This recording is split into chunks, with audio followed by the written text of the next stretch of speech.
15 years, blowing the doors off the competition. Podcasting to planet Earth. PNRNetworks.com. This podcast is a member of the Blueberry Network. Blueberry. No E's. That's Blueberry, BLUBRRY.com. Blueberry.com. Date night at the movies. I got popcorn. Shh. Sorry. And some candy. Getting back to the moments we miss Shush. starts with getting informed. Get the latest info about COVID-19 vaccines at getvaccineanswers.org. It's up to you. Brought to you by the Ad Council.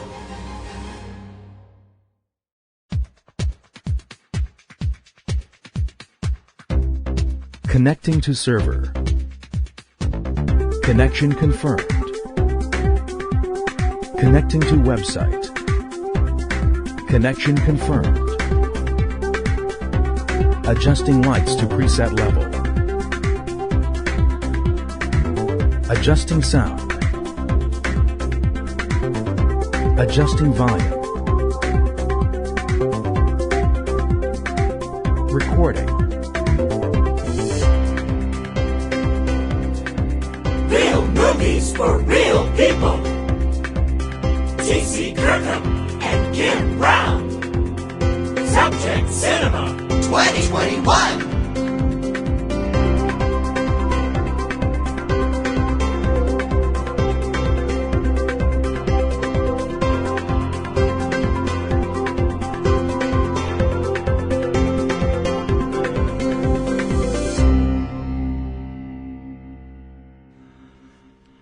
You know, it is in October. We shouldn't be doing this till October. What do you mean? Well, I mean, this would fit into a Screen Screams or something. I suppose, but it's just something I just felt like we needed to talk about. So there. Okay, fine. Yeah. Be that way. I think I will. Welcome to Subject Cinema. I'm T.C. Kirkham. I am Kim Brown. Subject Cinema number 658. Operation Clover, American Kaiju. Yep. This is her subject. Besides the fact that it's Halloween in my head 24/7, you know that. That's always an excuse. That's Want to apologize for those of you listening on day and date basis that we missed last week's show. Kim was a little under the weather. We did not she didn't get her other show done until Tuesday or Wednesday. Yeah. So it was a little out of there. So as a result, we are adjusting the schedule, and I'll talk to you about the schedule a little bit later on. Right now, American Kaiju. Right now, can you be Kaiju? I thought Kaiju was Japanese right monsters. now, a musical number. American Kaiju, stay away from me. American Kaiju, let my city be. Always stomping around my door. Just can't take your breath weapons no more. No? You've been waiting to do that for 2 weeks, haven't you? Yeah. Oh, my God. Okay, anyway. I gotta be honest, I completely sprung that on him, and so that's... Kaiju is now, we were talking about this before we started recording. Yeah. Kaiju is a Japanese term, and some people think it might only refer to the Japanese giant monsters, but in actuality, it is a rather generic term. The word kaiju is actually, it is a Japanese word. It translates to strange beast. Now notice, strange beast does not necessarily mean giant beast. It just says strange, and strange does not equal giant. The fact that it's been taken to mean giant, that's just the way stuff works out. Okay. I mean, granted, you have to admit, the idea of a movie about like a 50-foot rabbit, rampaging through downtown Detroit, that would be pretty strange, or something like that. Yeah, but you realize under that definition, Night of the Lepus would fit that too. Yes, it would. That would be a stupid kaiju movie, and we could actually mention We've actually seen that all the way through now. Yes, we have. We can put ourselves in that small group of people who have scarred themselves. But yeah, I just like the term kaiju better than giant monster movie. I don't know why. It's shorter? It's shorter. More to the point. It's more to the point. People know what kaiju is. Yeah. Well, they obviously have used kaiju in other films where you're not talking about Japanese monsters rampaging exclusively in Japan. The creatures in Pacific Rim, which are not from Japan, but in fact from another dimension, are referred to as kaiju. Right. Which I think that shows how far the word has been, used by other cultures.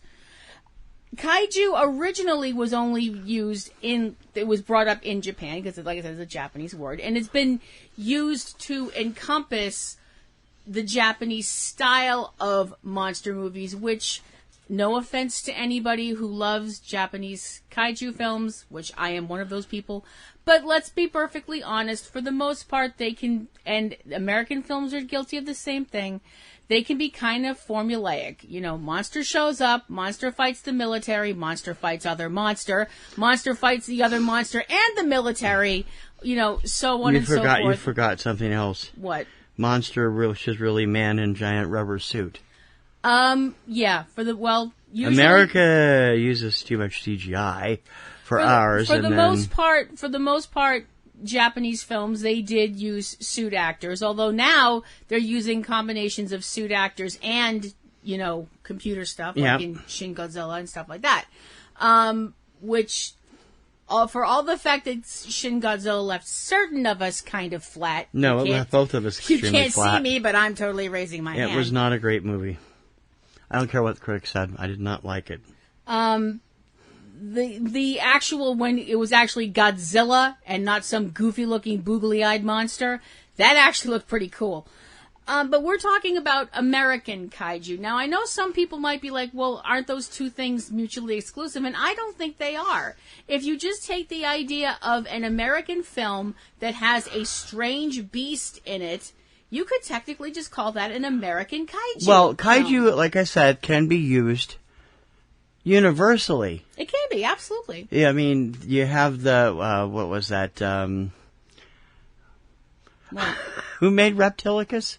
The Danes. The Danish kaiju with Reptilicus. Right. You have British kaiju with Gorgo. You have, American kaiju Tonga with Cloverfield. Yeah. So it's all over the road. Or Korean with the Host, or, something like that. Does the Host have lots of big monsters? The Host is a big monster. Okay. I don't know. I don't watch Korean horror. I wouldn't sleep for a month. Are you kidding? Okay, well, that's fair. That's exceedingly fair. But for the most part, when it comes to American kaiju films, that is a difference. That, for the most part, not all the time, because everything has exceptions. One of the larger differences between the Japanese and the American films is that when you had the monster in a lot of Japanese films, that is usually a suit actor. In American films, it's not always, but especially the early stuff, it was usually miniature work. Or stop motion stuff, usually from Willis O'Brien. And Harryhausen. People like that. Also, occasionally, it would be the whole, film something and then put that something in someplace else and make it look bigger by the surroundings, kind of a deal. What? No, the less said about those kind, the better. Because they always look fake. One of those kind is one of your favorites, so I don't see why you're getting so sniffy. Yeah, we'll get to it in a second. Okay. One of the first films along those lines talking about stop motion would be 1933's King Kong, which actually the date would make it the original kaiju. So therefore, is kaiju an American term? Well, the whole idea of strange beasts and people fighting them isn't exactly... I mean, that's been going on since people have been people. The whole stories of Gilgamesh and Perseus and, all kinds of folk heroes from all the way back. If you look at it that way, the story of St. George and the Dragon is a kaiju. Okay. It's basically anything... Technically, that would be right, yeah. Anything larger than you... I don't know if that would qualify Bigfoot as a kaiju? I don't know. I would say, since he's probably 7 foot at least. Yes, it Yeah, could. he's It usually could supposed to theoretically be- consider him a kaiju. Although most of the time when it comes to kaiju in films, that is one thing that's, obviously, usually, the kaiju, the monster involved, is aggressive, or at least being perceived by the puny humans running around as being aggressive because they're stomping on buildings, people, what have you. I don't know that we want to tell Sasquatch he's considered a kaiju because we have no idea what those people at the Sasquatch Festival will do. I know. That is for that and for the most part, when people have had run-ins with a Sasquatch or a Bigfoot or whatever, they're not usually violent. Usually it's the Sasquatch being like, "Oh crap," and then running away. They don't usually attack people. On some of them, some of them stand around playing their saxophone. That's Sasquatch. Yeah, and it is. if you have no idea what in the blue hell we're talking about, go check out the Carpetbagger's website on his YouTube channel. That guy is hilarious, and he goes a lot of Jacob crazy... is awesome, and Sasquatch Very hard has to his say. own channel also. Yeah. I found him because of Jacob on the Carpetbagger. Yes, the Bigfoot Festival is a real thing. No, we're not making that up. And it's hilarious. Anyway, But when you Sasquatch wrestling is a riot. riot being one point, I don't know if I'd call it. Anyway, go ahead. Going back to the movies, Yes, please. okay. When you look at a film like King Kong, which we've mentioned many times on this show, which I have to be honest, sorry, our Chris, I thought the Peter Jackson version was really great. The Dino De Laurentiis version sucked. But I'm sorry, the best version is the one from 33, the RKO. Yeah, I agree. version. I hadn't seen the 33 one when we saw the Peter Jackson version, which I gave my best picture that year, which I shouldn't have. It should have went to Lords of Dogtown. But I did give it that because I enjoyed it so much. And yes, you are correct. The 1976 remake from Dino De Laurentiis was terrible. Yeah, the best thing which about is the first King Kong movie I ever saw. The best thing about that film is the poster, and even now you can't look at that and not feel uncomfortable. Yeah, because it's got the Twin Towers on it. Yeah. Especially this year where we're coming up on 20 years since 9/11. Yeah. So... But the original Kong is, for one thing, it's such a beautiful film. And I don't mean that just in story wise, in the fact that you look at it and you sit there and you go, my gosh, they sat there and moved that, because that's not a guy in a suit. That's a person painstakingly moving, the figure this way, that way, the other way, and so on and so forth. They did have some things for like the giant shots of Kong and close up and things like that, and they did use a giant hand for Fay Ray and the whole bit. But and there were also other kaiju in that film, although I don't actually know if you'd call them kaiju or not, because they're not strange in the respect that you think of usually when people talk about a kaiju. They're talking about something that is that size, and you're like, oh, that's not normal. Dinosaurs are not normal. Yeah. Normally that size, yeah. Right. Well, no, so that's my point, though. An ape as tall as Kong, who gets progressively larger and larger and larger in later films. Although I would like to bring up Kong Skull Island and Godzilla vs. Kong, both kicked ass. He got considerably larger in Kong vs. Godzilla. Yeah. Than he was in Kong Skull Island. So well, that actually makes sense if you think about how much time it does. has passed. Yeah, it does. How much time has passed between the end of Kong, They're both great Skull films. Island, and Godzilla vs. Kong? A lot of time. They're both great films. Yeah, the whole Monarch universe is great. Yeah, he had a lot of time to get a lot bigger. Because he had to have. Because if it had been Godzilla vs. Kong at Kong's original size, that would have been a damn short movie. We would have had a Bambi versus Godzilla moment. Yeah. Splat! Ow! Godzilla walking around the rest of the movie. Kind of almost had that anyway. Anyway, go ahead with. Okay, because in the 33 version of King Kong, and also in the Peter Jackson version, you had this whole thing where he's fighting dinosaurs, and dinosaurs really were that big, especially things like a T-Rex and things like that. At least we're assuming they were, because now we're finding out all the stuff that we thought we knew about dinosaurs. Is apparently a lot of it is wrong. So, I don't know what that says, but It says we're refining our way of looking at things. yeah. I mean, the bones and things that they've found do show that they were really big, but now they're saying some of them had feathers, and they certainly didn't sound like the way they make them sound in movies, and da-da-da-da-da, blah, blah, blah. But you can't argue that they weren't big, so I don't know if calling them kaiju is actually being accurate, but definitely Kong qualifies as a kaiju. Okay. The big difference to me in a film like King Kong, different from other kaiju films that would come out later in Japan, was that in most of those films, the kaiju is automatically, that's the antagonist, that's the bad guy, the giant monster stomping on stuff and blah blah blah. We'll talk about that in a minute. Kong is not the villain of his story. I'm sorry, he's not. The villain of the story are the stupid humans that show up on this animal's island and kidnap it. The villain of the piece is technically Carl Denham. Yeah. So, yeah. Are the people that kidnap this animal, bring it back to civilization, Dr. Evil quotes, and proceed to chain it up and display it with no thought about the animal's care or anything like that. And then shock of shocks, it runs amok and proceeds to, smash a bunch of stuff. And everybody's like, monster, screw you. You brought it on yourselves. Well, no, they didn't bring it on. The innocent victims didn't bring it on. They didn't ask Carl Denham to bring it back from Skull Island. No. Okay? No. And I also want to ask you another question that you just brought up. Yeah. Do you think that is still true? What is?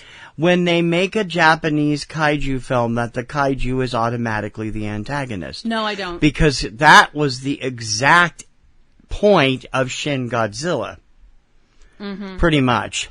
It was a very thinly veiled, political, oriented film, and they were using Godzilla as a metaphor in that movie, pretty much. And that's just, but he was not an antagonist, not an intentional one. Not an intentional one. See, that's the one thing. Now, I've brought this up before, and I know some people... And the 60s movies, right. No way. More the late 70s and such. Well, I'm thinking the kid movies. Right. We're kind of drifting away for a second. Well, it's all part of the kaiju. No, you're right. We're kind of drifting away for a second, but we'll be back in a minute. When it comes to Godzilla, and I know some people out there going, oh, F, here she goes. For the most part, Kim's soapbox. Don't do that. For the most part, Godzilla is not a villain. I don't believe he's a villain. He's no more a villain than a tornado or an earthquake or anything like that. Do they cause damage? Yes. Do they cause death? Certainly. Does that make them... Can you actually shake your fist and scream at nature and be like, damn you, nature? You can. People will think you're a complete wackadoo, but you can.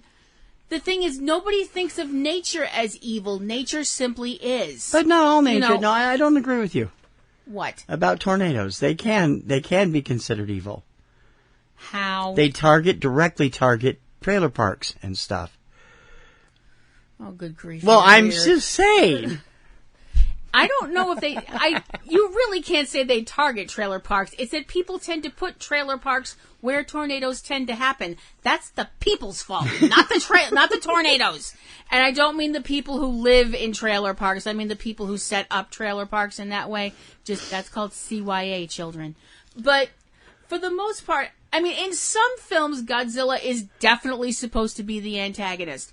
But for the most part, especially in a film like Shin Godzilla, no, he's not the antagonist. You want to know who the antagonist is in Shin Godzilla?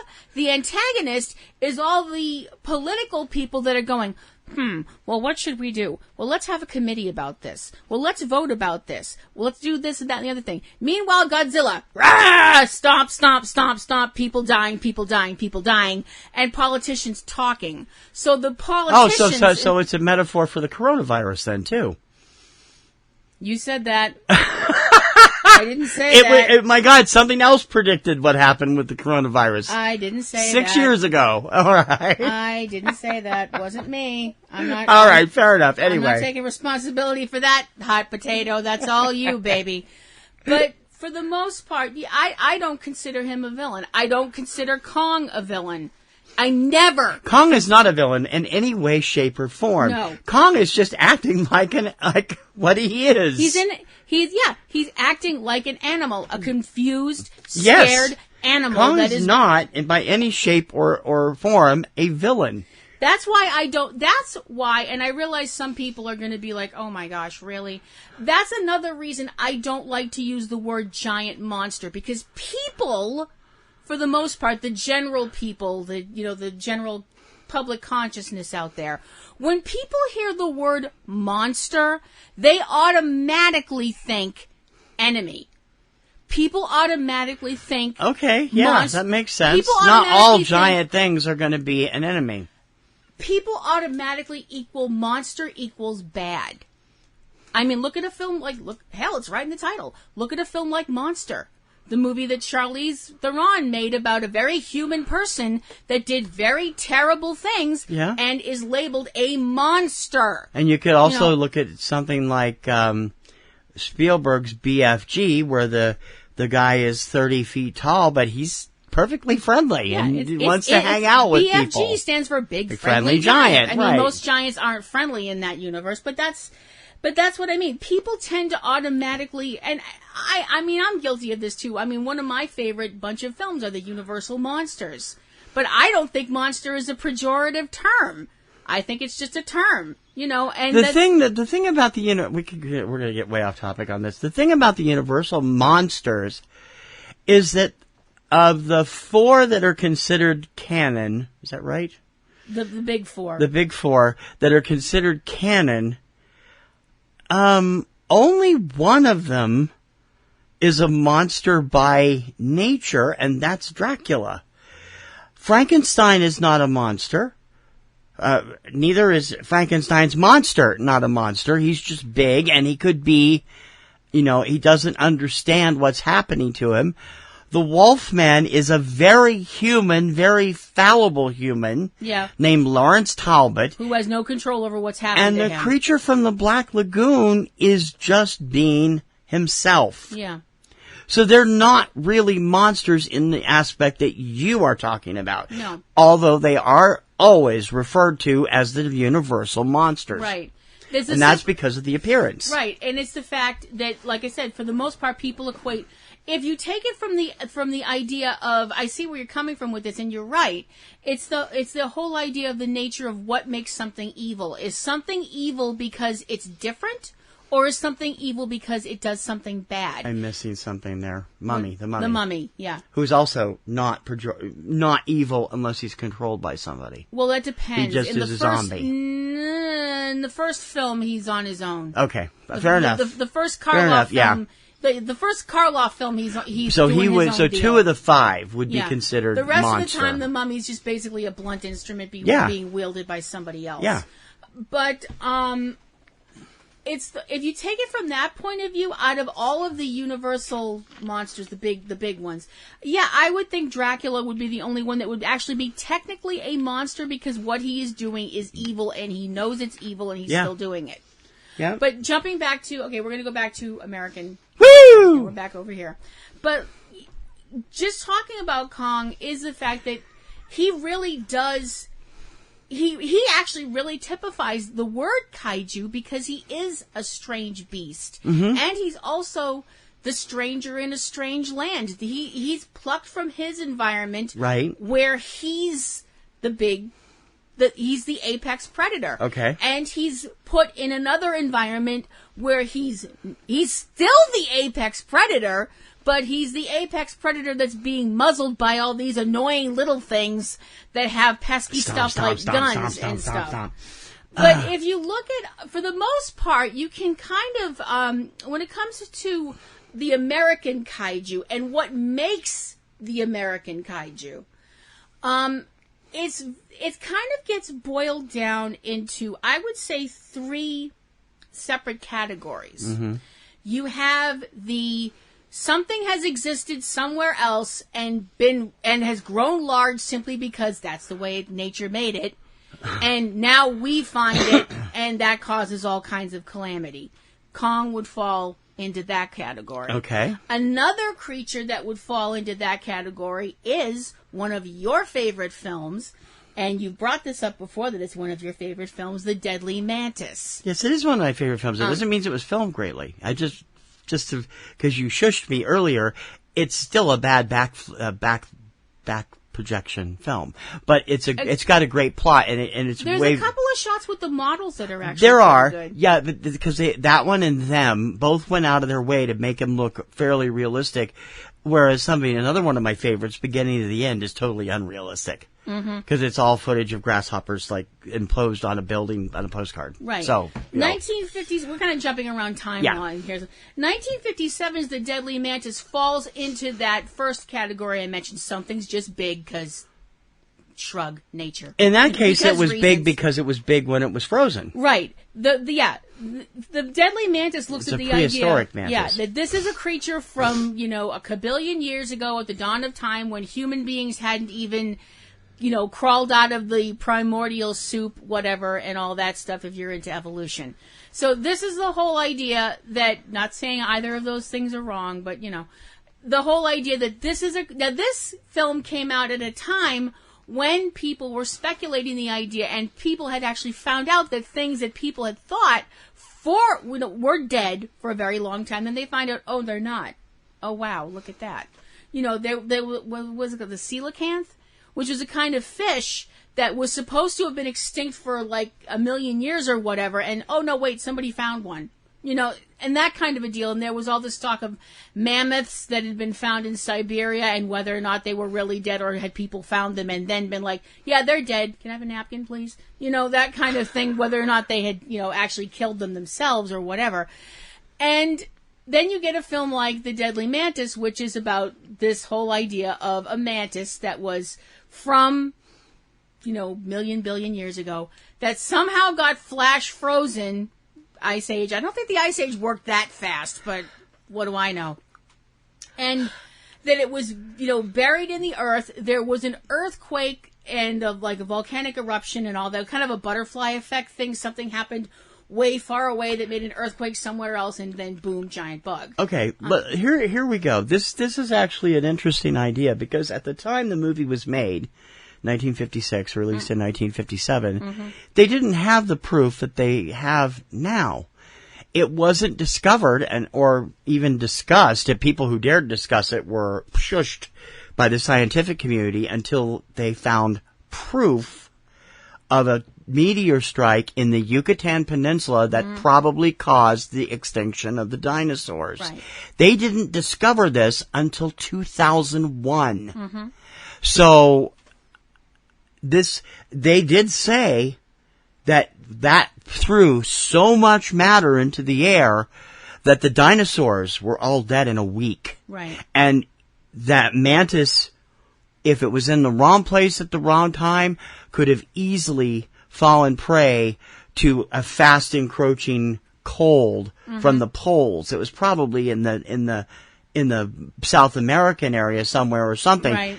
And so that could have happened. Now we can see that such a flash frozen thing is not out of the realm of possibility. It's not out of the realm of possibility. Which is also really scary if anything like that actually does turn up. True. It's not out of the realm of possibility, but I still have a problem with this film, which I've brought up to you before. You think it would be dead before it got back to normal my weather? whole thing with this film is the beginning of the film, we would have this whole, besides all the blah, blah, blah about radar. Radar. Oh my gosh. 7 minutes about radar. Yeah. One of my favorite openings in history. It's just hilarious. You have this whole thing where you have this whole butterfly effect thing happening, where you have a volcano erupting, which causes an earthquake, which cracks open the earth. For every action, there is an equal and opposite reaction. Thank you, Paul Frees. Which comes right off of that, yeah. So crack in the earth, boom, and then grr, I'm a big mantis, blah blah blah. I'm sorry. Now I realize I'm taking the mick out of a science fiction movie and all that, but I'm sorry. I would think that the mantis would crawl up out of the ground and be like, "Man, is it still cold?" Clunk, and be dead, and that'd be it. I don't think so. Okay. The exoskeleton would prevent it from being frozen right away, unless the conditions that froze it still existed, and obviously they don't. Mm-hmm. I think it would have time to get back to a warmer climate. Well, that's where they were thinking that it was. I don't know why. See, that's the thing. I was like, they bring that up in the film. Once it like eats a bunch of people up in the Arctic, and then it starts heading down, that they think it's heading towards probably Central America, somewhere right. like that. And I did find in it. New York, I don't know. The thing that I found most interesting was the geographic anomalies. This movie has geographic anomalies the size of Toto's Africa. Uh-huh. If it was found in the Arctic, right, up at the very top radar line, yeah, which is closer to Alaska than anything else, right. How did it end up on the East Coast? Because a giant mantis doesn't have a GPS. I don't know. Well, I'm just saying. What's it going to do? It would have been flying across cold Canada. Now, if you're doing that, then you have something. They don't make it, it never got spotted in Detroit coming south toward Chicago or over toward, Steubenville or Poughkeepsie. No. Washington, D.C., Virginia, and eventually New York City. And, well, so it made a big J, came down and then went back up. Well, see, but that was because it was being chased. That tells you something very, very telling about it, and it gives you an idea that it's a male.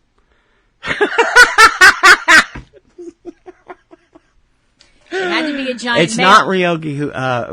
Ryogi. No, it's not. No, but my point is that it's like, no, I know where I'm going. Screw that. I'm not asking for directions. So it's definitely a male And like you said, he didn't have a GPS. Yeah. Anyway. But that's one Can anybody live? Do they still make maps now? I think you have to buy books of them. You can't just get road maps anywhere. We don't have a car. No, but I'm saying if somebody driving wants to get a map, if you stop in a gas station somewhere and ask for a map, they're going to tell you, look on your phone. I mean, seriously. I remember when we used, my stepfather used to run a gas station. He had maps from several states and areas, and they were free at the time. You didn't get charged 25 cents for them, and now later $1.50. Right. But, I don't think they have them anymore. You can still buy them at like Barnes & Noble. You have a whole map section of road maps and stuff. But I bet you still can't get them at maybe you can get them at like big truck stops, like Buc-ee's down in Texas and such. But Buc-ee's has everything. Yeah, so we've heard. So we've been seeing on Carpetbagger again. And stuff.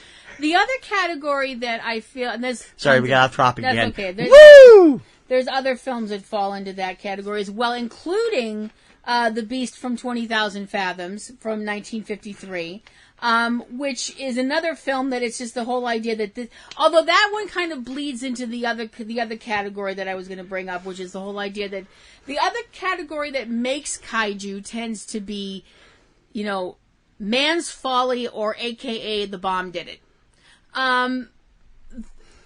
So a lot of the giant kaiju stuff, because nobody really had any idea of how to explain why all of a sudden, you're dealing with, Attack of the 50-foot whatever, that not everything can be like, oh, it's an undiscovered species of llama or whatever, that they came up with the idea to blame everything on atomic energy. Because because it was convenient at the time. Because now we know better. Yeah, while atomic energy at the time, more the government, I think, than the scientists, because the scientists were probably all going, we know that it's not really going to be like this, but the government's all like, it's going to be wonderful, and everybody's going to have atomic cars and atomic powered hair dryers and atomic toothbrushes and blah blah blah.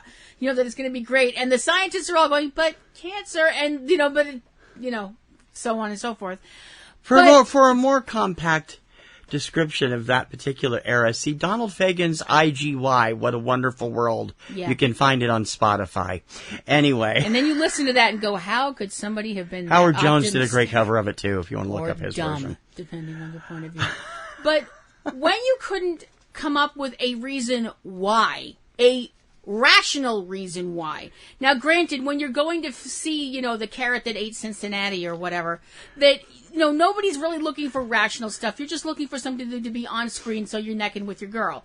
But we had to have a reason in the film. That doesn't explain the Herschel Gordon Lewis stuff. Yeah, it does, because that stuff was so gross. Your girl's going, "Oh, I'm scared, hold me. How did my hand get down your bra?" You know, that kind of thing. Anyway, I'm sorry, that was horribly cynical, I know. No, not with those films. There's none to watch. Anyway. Anyway, moving forward. So people actually needed to have a reason how something got so large, and they had to put it in the film so people could go, but I don't understand how, you know, this common cockroach could now be the size of a city bus or whatever. And that's when you got the 5th grade science portion of the film. Well, you know, the heart is a single cell. Here we go. Yeah. Or radar. Or radar. Or any number of different radiation-related stuff. I think the most radiation-related stuff comes from all that gobbledygook Peter Graves keeps spouting and beginning to the end. Mm-hmm. Almost none of it is accurate. Nope. See, that's where I'm coming from. When they didn't have an actual... There's a third category. I'll get to that in a second as to why kaiju exist. But the second category is blame everything on atomic energy. Yeah. Because atomic energy, according to these films, made things huge. Didn't matter... What sin could a man commit? Okay, that's true. So the quotes that TC keeps flinging out apropos of nothing come from... These people... Honey, these are our peeps. They know these quotes. Yeah, anyway. Come from the Bert I. Gordon opus... Question mark. Opus? I think Opus would want you to take that back. He would be insulted by that. Opus. The Amazing Bloom Colossal County joke. Man. Anyway. The Amazing Colossal Man, which I remember seeing as a child on Creature Double Feature. You poor thing. That explains a lot about you. Done it, though? Which is the whole idea of blame it on science. Which is the science! Which is the idea that a colonel in the army who tries to rescue a person in a downed plane and manages to be at ground effing zero of a plutonium explosion. Test explosion. Yeah. Well, guess what? It worked. Ta-da! You get a gold star. The plutonium went boom. Yeah. Eventually. But it didn't work because he's just in the hospital completely intact with burns. The man would have been freaking vaporized 50 times over. Well, granted, I mean, he's pretty friggin' burned. I mean, I know for 24 hours. I mean, I know until the lettuce fixes him. I mean, he should be pretty friggin' non-existent. Yeah, but no, he should definitely be pretty non-existent. You want to see what happens in an atomic explosion? Watch The Day After. Yeah. So Colonel Glenn Manning is ground zero when bomb go boom, and manages to survive somehow, and then begins to get larger and larger and larger. Sort of. His body is growing at like 10 feet a day or 15 feet, some ridiculous thing. By the end of the film, he's 60 feet tall or some stupid thing like that. The issue is that his body is growing, but apparently for some reason... His organs are not growing. Not his organs specific, his heart is not growing. No, they said it was all of his organs that weren't growing that fast, so he's having trouble breathing because his lungs are still tiny. They're smaller. So on. Yeah. But his heart is the thing that's causing the biggest issue. Because, as I said, the heart is a single cell. They actually... No. I'm sorry. At that point, I would have been like, stop the film, get your hand out of my pants, Johnny, we're going home. You know, it's like, this is so stupid that I don't understand how anybody... Johnny? Who the hell is Johnny and why is his hand in your pants? You know what I mean. I mean, if you'd said Jared, Matthew, any number of things, I would have understood. Who is Johnny? Sorry. QL DeBarge. Anyway, what's going on? I almost started to do that, and I'm like, no, I'm not going to do that. But that's you can tell we're back in Fine Farm, can't you, people? Yeah. But the fact that as they mentioned, the heart is apparently a single cell in this universe.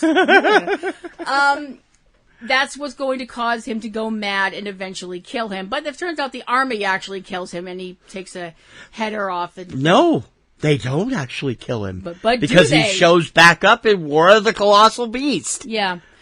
Yep. Not by the same actor, and his face is all mangled up from the fall he took off of Hoover Dam. Yeah, not the same actor. His face would make Harvey Dent go, damn. And he's completely bat guano insane. Although I do have to admit, the end of that movie is actually really touching. Mm-hmm. I think it's the fact that they go from black and white to color in the last few moments. I think it's very stark, and I actually think it works really well. But the thing is, we wound up with a glut of kaiju films that fall into category 2, where you have giant this, giant that, giant the other thing, and it's always, well, it's the atom. Mm-hmm. And everybody went, okay. And they were, they were schlocky, but you and I both love all of those movies. They're just entertaining. Especially when you see them with help from Mystery Science Theater 3000 or Svengoolie or Riff Tracks or whatever. A lot of them work really well with an audience, because if you watch them by yourself, you will cry from the sheer amount of, stupidity. I mean, one of the ones that, and again, this is going back to my childhood. There's a modern day one of these that could be considered that. We'll get into that in a minute. Going back to my childhood of watching Creature Double Feature was Attack of the Giant Leeches, which came out in the 50s. Oh, God, no, not again, please, blamed on atomic energy and stuff from Cape Canaveral, no less. So apparently the government's hushing stuff. But the government's involved in a cover-up? Is that one of the ones Ken Curtis was involved with? No. Because I know he did a different one besides Attack of the Giant. What was it? No, he did the Killer Shrews. Killer Shrews, and he did something else too. They were both filmed in the same week, same month. I'm not sure which one. Okay, it was another horror film. I can't remember what it was. I mean, Attack of the Giant Leeches basically. See, my thing with Attack of the Giant Leeches is once again one of these is this whole idea that atomic energy made the leeches in this one specific swamp and nowhere else grow to be an enormous size. I'm like, why just the leeches? Why not everything else in the swamp? Why aren't we dealing with giant alligators? Probably because you couldn't really film giant alligators, but you could put people in plastic hefty bags and be like, yep, that's a giant leech. That's what they'd look like. Which is really dumb. Although considering the fact of what an actual leech looks like, it's not too far off. Yeah. Really. That's the other one. He also produced the giant Gila monster. Right. I couldn't remember which one it was, and that's another kaiju. It is a kaiju. It's a very unfair kaiju because Gila monsters are actually quite peaceful, and they're not poisonous unless you piss them off. Yeah, because they don't bother you. Gila monsters get a horrible rap, and it's really unfair because they're very they just derp along and do their own thing, and they don't bother people. And it's very people are mean. It's like anyway. But thank you, Sarah.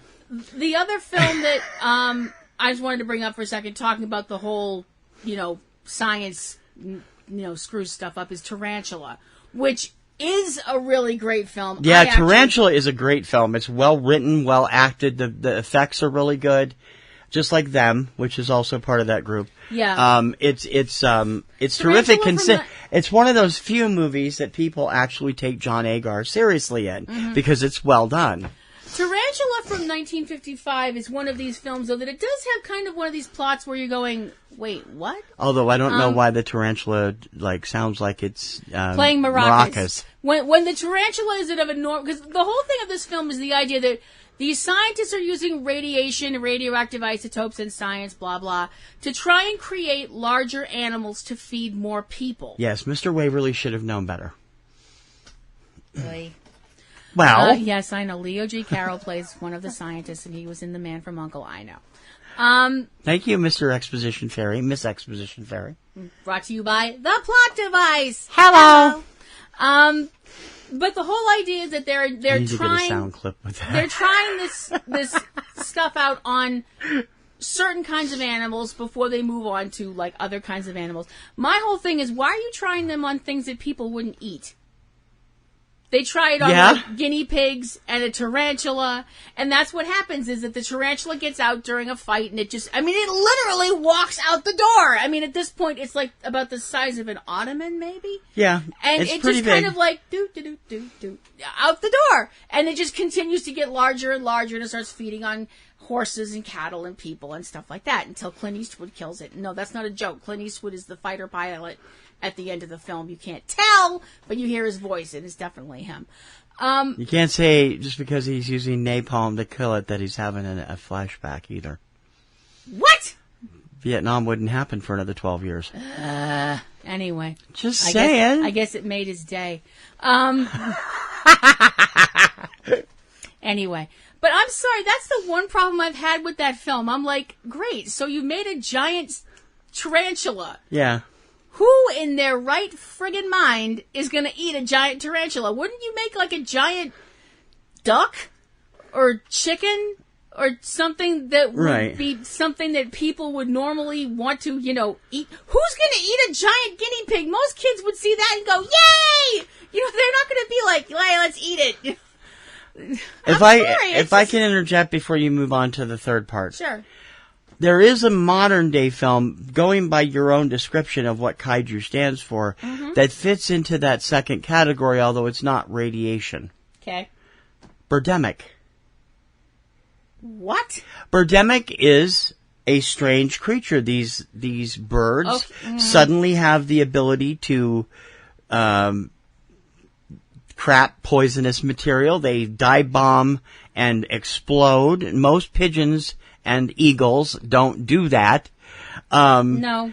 And it is best seen with an audience. Yeah. As you pointed out. True. Because trust me, if you've ever seen Birdemic with an audience, you know it is an unforgettable experience. Because the people around you are laughing so hard that they won't be able to stop. Yeah, that's a good point.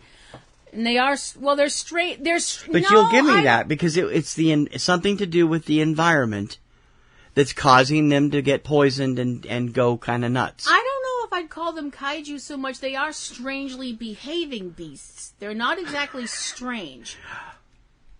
Well, I think it's a borderline. A 50-foot condor would be a lot more frightening than just like a condor. But there you go again. You said yourself you don't have to have a giant beast. It doesn't have to be height-wise, no. It just has to be something. I mean, if they were fire-breathing birds or something like that, that would be very strange. But what, fire-crapping birds isn't good enough, strange enough for you? Well, when you consider... Well, okay. No, you've got a point. You've got a point. Why these birds... We're assuming that that's feces that's being flung. It might be vomit, because true. Vultures actually do vomit up stuff to make it easier for them to break down their food to be digested. Yeah. Disgusting fact that I happen to know because nature shows. Which she watches way too many of. Would you rather I watch that or the true crime stuff? I'd rather you watch the nature shows. Thank you. The true crime stuff, you see enough of in Law & Order and CSI as it is. Anyway. Okay, so moving on to Category 3. Now, Category 3 of the kaiju, like why something is a kaiju, this really does fall, for the most part, into the strange beast idea, because as far as I'm concerned, Category 3 of kaiju is, I'm ripping off a movie, I'm sorry, it came from outer space. Yeah. It's the idea that something from outer space, which, when you think about it, and that can be exceedingly disturbing, when you have something, I'm not even talking about a specific film, okay? So, something comes sailing through the sky, badoom, crashes into downtown Madison, Wisconsin, and it, comes out of the saucer, and it's a 50-foot gerbil. And, you have the 50-foot gerbil that ate Madison, Wisconsin, or whatever. Now, if you think about that, and I really don't recommend you think about that. You'll end up exploding your brain. But my point is, that's a giant thing here. What if on their planet, where they come from, that's just a pest?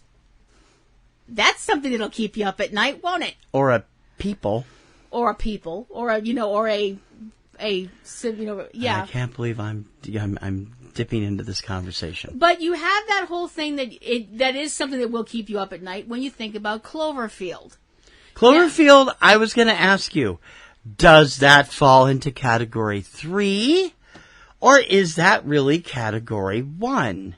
We've never established, the Cloverfield canon has never established that whatever fell from the Tagarudo space satellite into Long Island Sound was, in fact, the monster. It may have just woken up Clover. That's true. It's never been defined. We even went into that on our 10th anniversary Cloverfield tribute dramatic show, Manhattan Hammerdown. Which, if you haven't heard, please go listen. Please go. It's at manhattanhammerdown.com, and you can find it on our YouTube channel. We worked real hard on that.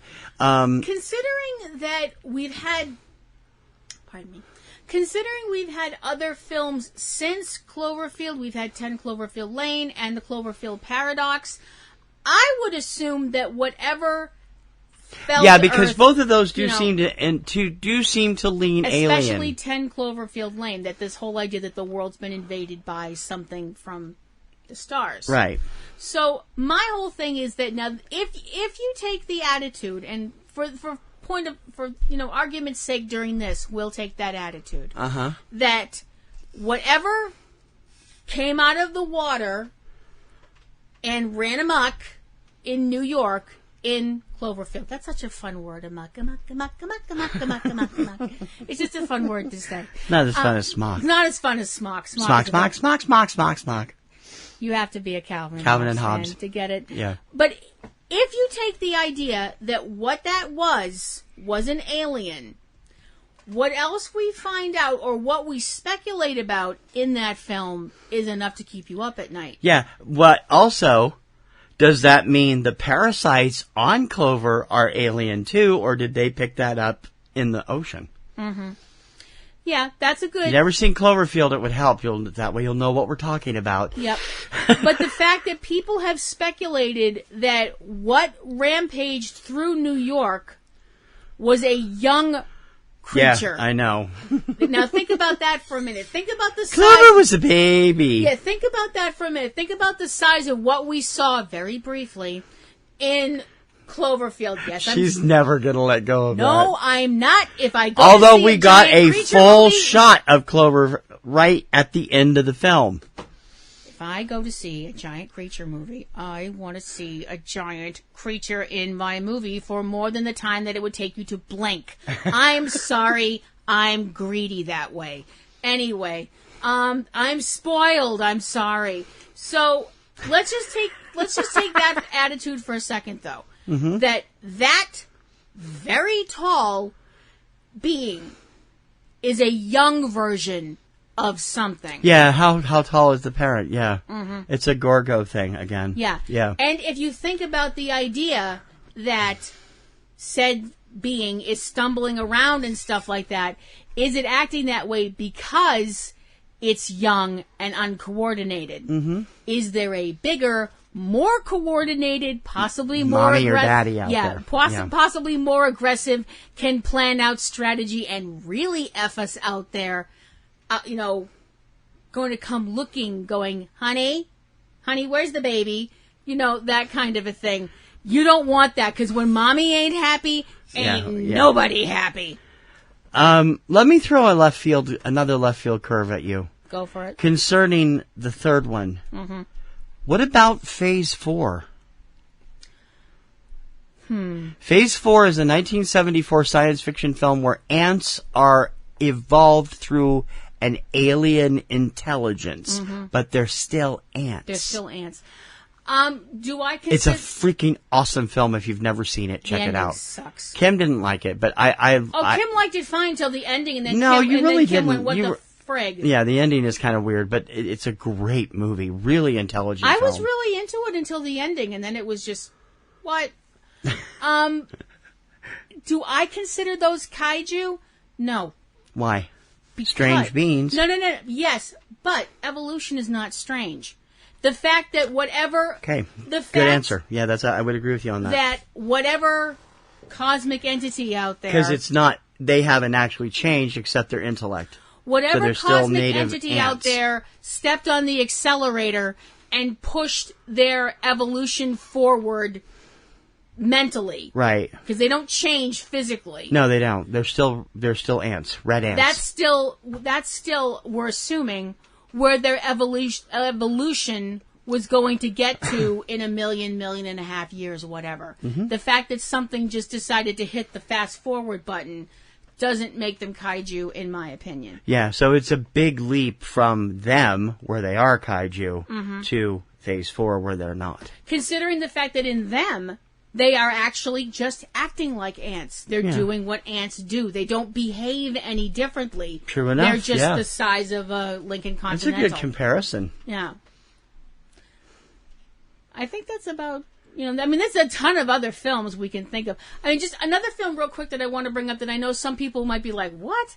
But falling under the "it came from outer space" line, as in fact of kaiju stuff, would be Attack of the 50-Foot Woman. Right, because that was influenced by an alien. Right. Yeah. The fact that you had an alien who was 50 feet tall or whatever, and sees this woman who he wants her diamond necklace to power his ship, but he apparently also had the hots for her or whatever, because he winds up shooting her with a gun that makes her grow to his size. Now, why would he want her to be that size unless he was looking for a little bound chicka bow wow? And then do the hippity dippity with her? Yeah, and that would have made a really interesting movie and probably set off a few fault lines, but it was the 50s and we weren't going to go there. But there's a ton of other films. Yeah, here's a question, and this is just interesting to me. Yeah? It seems like in many ways American kaiju, or films that we're talking American kaiju here, have never made the evolutionary leap that the Godzilla movies took in the 2000s. If you take a look and you go forward to, what is that? The Heisei series? Godzilla Biollante, Godzilla Destroyer. All of those are very intelligent, adult-oriented Godzilla films. They're not the kiddie films of the 60s and 70s. Right. And yet, most of what we have done here in America over the years have been schlocky. I mean, King Kong is one of the few exceptions. Most of them have been schlocky films that were aimed collectively at teenagers, probably. Right. Who are at the drive-in in the 50s and 60s. Right. Until the biker movies took over. And why do you think American films, with one or two exceptions, have never made that leap to a more adult-oriented film? Pacific Rim attempted to do it, and despite the fact that they did get a sequel, neither film was a big hit. And I think that had more to do with the fact that Inarritu was behind those, wasn't he? Was it Del Toro. Del Toro. One of them was behind that, yeah. Guillermo Del Toro was behind the first one. That and the fact that, I'm sorry, the very first time I heard of what Pacific Rim was about, I'm going, this is Neon Genesis Evangelion. I don't care what anybody tells me. It's the same thing, Do you think that they've successfully done that transition with the Monarch films? I think they could. But again, that's for the most part, you're talking about... Because let's be honest, we're pretty much done. We're at the end of the cycle that Universal and Toho had agreed on. But the last movie, even though it was mostly online, was a monster hit, pardon the pun. So we may see more collaboration between Toho and Universal down the road. Why do I think that you didn't find that enduringness with American Kaiju is simply because you didn't have a character that connected with the audience like Godzilla did. Godzilla connected with the audience the moment that Gojira came out of the water. Yeah, but Gojira is a completely, no pun intended, different monster of its own. Gojira is a morality play. It's about what happened to Japan in the aftermath of the atomic bomb. Right. It is a powerful film, and if you've never seen the original Japanese film, you have no excuse. Go get it and see it. Yeah. But I think really, my own opinion about why that is because Godzilla is such an enduring character, and other than King Kong, there's been no other character that's been able to, the films that American Kaiju, they've never tried to tap into the idea of an enduring character, because I was just going to say that. The fact that America has never come up with a Godzilla. This sounds like it's going to be a slam, and I don't intend it to, but American audiences, when it comes to these sort of films, the idea of us as human beings versus the big bad boogity-boo, whatever the big bad boogity-boo is, by the end of the film, we want it dead. Yeah. Americans want the problem solved by the end of the film. Gee, what a shock. Doesn't that sound just like most Americans? Shoot from the hip, think later. We want it done. Sorry, was that a little too I just woke think for everybody. I'm sorry. I think that's just the way that Americans are. It's like, this is a threat. By the end of the film, we want the threat done, and we want to keep going. We saw that attitude in Godzilla vs. Kong. Kyle Chandler's character is thinking that way about Godzilla. Well, but he's also being driven by grief because of the death of his child. What? Their child died. Their little boy, their little son that died.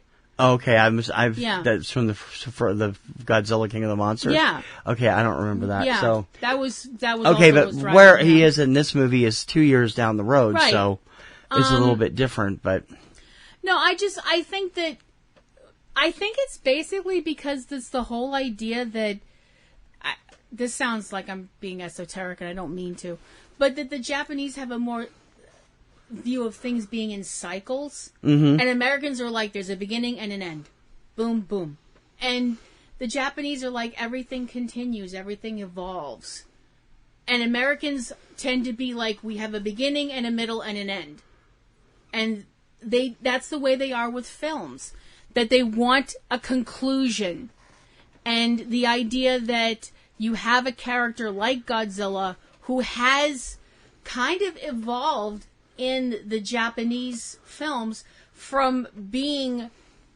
antagonist for a while, being a defender, then an antagonist or a force of nature. And then in a film like Shin Godzilla, where he really is a stand-in for Fukushima. And in a way, it's very weird because in a way, Godzilla's almost a secondary character to the filmmakers pointing to the Japanese government and being like, you're the effing problem. Yeah. It's not even this big creature rampaging through the city. Which is why you're a lot of problem. people didn't like this film. That's why a lot of Americans didn't like it, because they couldn't identify with it. A lot of Japanese didn't like it either. What are your opinions on the concept of American Kaiju? Did we miss any? Who do you think we should have included? Who are your favorites if we missed We them? would like to hear from you at subjectcinema@PNRNetworks.com. Upcoming, we had to adjust our schedule because of our missing week last week. So here's what we're going to be doing in the next few weeks. Sunday, August 8th, we will be doing Cheesecake with a Soggy Bottom, the worst of the 80s action films. This is just going to be us tossing a bunch of titles around and just having fun with it. Yep. If you have any comments on that, by all means, send them to us. August 15th, Director's Chair, Billy Wilder. August 22nd, our non-film show for the month, although it is entertainment-oriented, Mr. Rodney, Mr. Delicious, and You, When Ad Campaigns Bomb. And taking us through the end of August, From Butterfly to Burke, The Scandals of the Hollywood Foreign Press Association. Our previously scheduled show about movies inside of movies has been postponed until fall season starts. So you'll hear it in September or after Screen Screams or whatever we do this year or whatever. We can also be reached. Kim has a great show called Ring Around the Rosie, all about wrestling. It's been appearing on Sundays, but it varies week to week depending on what our schedule is. But you can definitely catch it over at ringaroundtherosie.net. She also has a great YouTube roleplay show called Platinum Rose Roleplay. And that is available on her YouTube channel. Go search Platinum Rose Roleplay on YouTube. We have our two dramatic shows on our PNR Networks YouTube. They are Manhattan Hammerdown, the 10th anniversary Cloverfield tribute, and War of the Worlds 2018. Both of them were written and produced and involving everybody in the PNR Networks family and a few people outside. And we intend to do some more of those in the future. Kind of got sidetracked by the pandemic, and hopefully that will come back maybe in 2022. We'll see what happens. If you guys would like to get in touch with us on Twitter, you can do that. My Twitter is platinumroselle@twitter.com. I am eCinemaOne or TKR Online for my, which is my music stuff for the Kirkham Report. Also on YouTube at TKR and you can Video also Central. check out if you are someone or you know someone that's into vinyl and vinyl collecting and stuff like that. TC has a great show on YouTube where he's talking about his vinyl collection and talking with other people that are involved with vinyl and stuff like that. And I got a few more plans to do things over there, including a couple of original miniseries and such. It all depends on copyright issues. Yep. And we'll see what happens there in the next month. We got all kinds of stuff coming up throughout August and September that'll be coming slowly. We actually have some new equipment on order, and it'll be here sometime in August. And once that happens, things are going to change really rapidly for the way we do things. It'll make it easier to do things, and also greatly affect the way the show sounds. So we hope that you'll keep anticipating with bated breath and biting your fingernails, waiting for this new thing. On Labor Day weekend, we will officially relaunch Subject Cinema. Right now we're in our soft relaunch with a big shindig celebrating our return after pretty much we were off for most of the pandemic. We did a few shows here and there, but and now that, although things are not perfect out there, No. some places are on the rise again, including here in Suffolk County.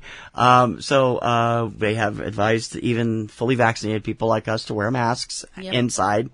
So we don't know how that's going to affect some of the stuff that we had tickets for that keep getting postponed, that maybe will get postponed again, although I doubt it. And we'll have to take things one day at a time. Yep, definitely. If you haven't vaccinated yet, please do. You've got to help save the rest of the world by getting vaccinated. And wear a mask. Wear a mask if you're out. Protect yourself against the Delta variant. And call your grandma. And thank you, Dean. In any case, we will be back next Sunday with another episode of Subject Cinema. And until then...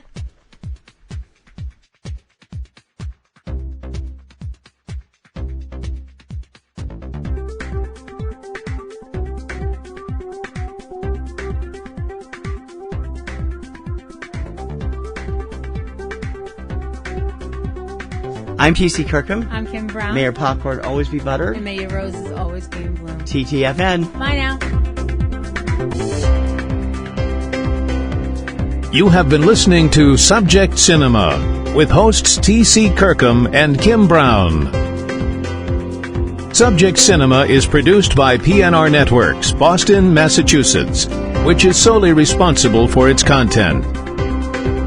Subject Cinema is copyright 2020 by PNRNetworks under a Creative Commons license. Check out a new episode of Subject Cinema every weekend. Until next time, this is Bob Taylor for Subject Cinema, and we'll see you at the movies.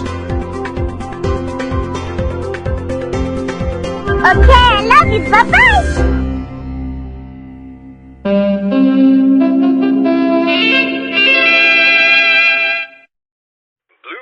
This podcast is a member of the Blueberry Network. Blueberry. No E's.